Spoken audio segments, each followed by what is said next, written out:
파송하기 전부터 혹은 파송 받아서 나가서 어려움에 직면할 때 아니면 성공적인 사역을 했을 때를 물어나고 언제나 한국 선교사의 가장 큰 영적인 특징 중에 하나가 기도하는 선교사들이다.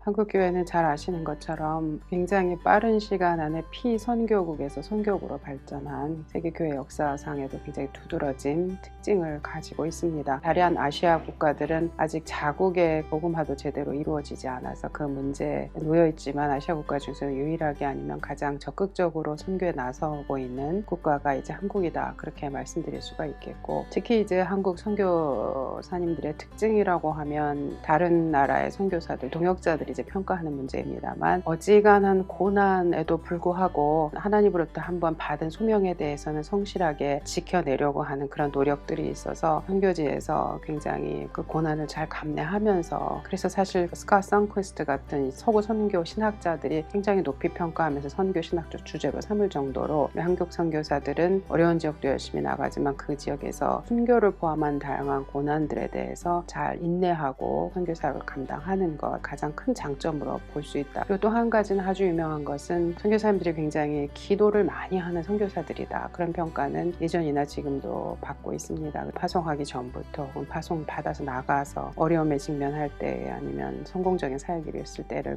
물어나고 언제나 한국 선교사의 가장 큰 영적인 특징 중에 하나가 기도하는 선교사들이다. 그렇게 이제 우리가 정리할 수 있을 것 같습니다.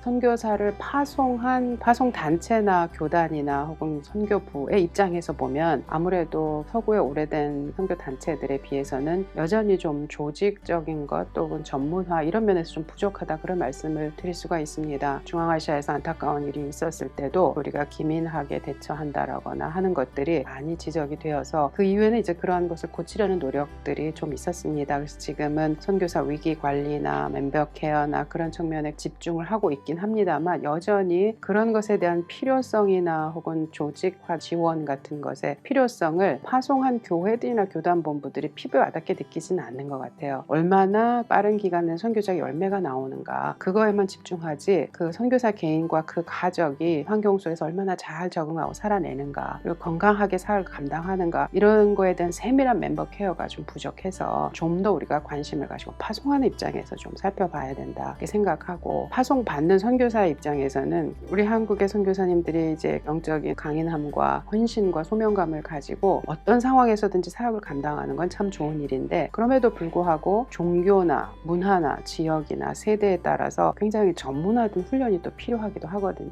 어디에다 갖다 놔도 잘할 수 있는 선교사이기보다는 내가 파송받은 지역에서 선교 사역을 잘 감당할 수 있는 전문적인 훈련이 파송 전에도 좀 이루어지면 좋겠고, 파송받은 이후에라도 그 사역에 매몰되어 있을 수도 있고 그 지역적 상황에만 몰입되어 있을 수가 있는데, 안식년이나 여러 가지 기회들을 통해서 지속적인 교육과 멤버 케어나 이런 것들을 통해서 건강하게 사역을 잘 감당할 수 있는 체계적인 관리나 전문화된 훈련들이 좀 아직은 더 필요하다, 그렇게 이제 말씀드릴 수가 있겠습니다.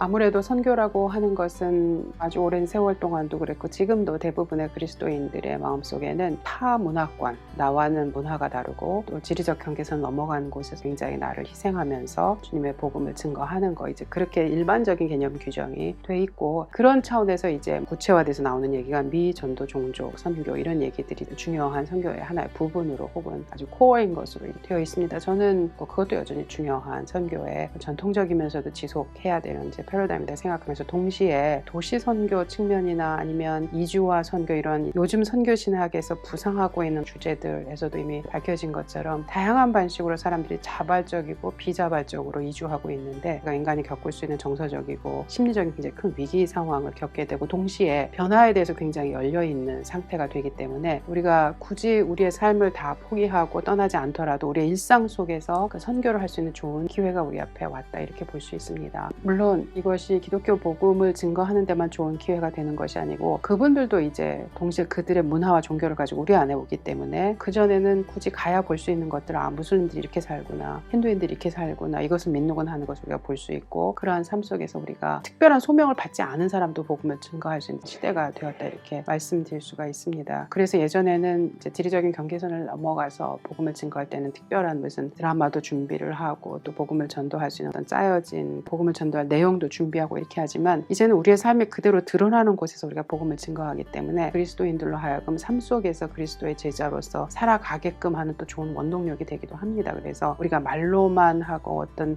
특별한 시기에 특정한 사람들에게 제한적으로 하는 것이 아니라 지속적으로 우리의 삶 속에서 그리스도인의 제자로 살아가는 삶의 모습을 통하여, 그리고 우리가 어떻게 그렇게 살 수 있는가 우리에게 질문하는 사람들에 대해서 그것을 설명해주는 과정들을 통해서 자연스럽게 우리가 복음을 증거할 수 있는 시대가 왔기 때문에 화문화권 혹은 지리적인 경계선을 넘어가서 해야 하는 복음 증거도 굉장히 중요하죠. 왜냐하면 전하는 자가 없으면 들을 수가 없기 때문에 그 선교도 여전히 중요하지만 동시에 이제 그렇게 하지 않아도 우리가 일상 속에서 복음을 증거할 수 있는 상황이 마련됐다. 그래서 거기에 대해서 우리 그리스도인들이 눈을 돌리고 사명을 감당해야 될 시기다. 그것이 우리 시대의 중요한 어떤 선교적 환경 중에 하나다. 그렇게 말씀드릴 수가 있겠습니다.